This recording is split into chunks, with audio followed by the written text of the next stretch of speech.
Welcome to the Borland Climb. We hope this video helps. In this video, I will show you how to sign documents on your Android device. First, open the document you wish to sign, whether it's a PDF, image, or another file type. You'll then need to access a tool that allows for drawing or adding text.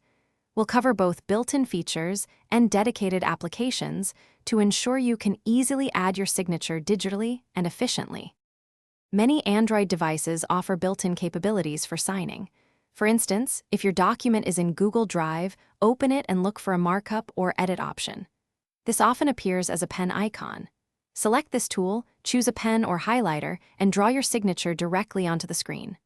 Once satisfied, save the document, usually as a new copy, to keep your original file untouched. This method is quick and convenient for simple tasks.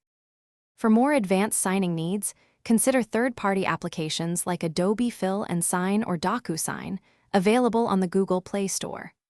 After installing, open the app and import your document. These apps typically allow you to create and save a digital signature, which you can then easily drag and drop onto your document.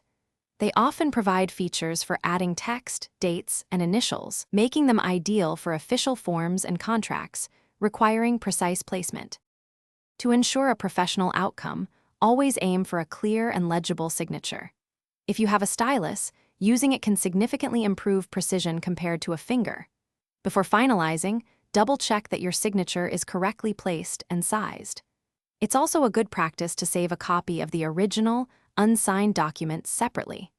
Finally, verify the integrity of your signed document before sending it to its intended recipient, ensuring all changes are saved. Thanks for watching. Consider subscribing if we helped you.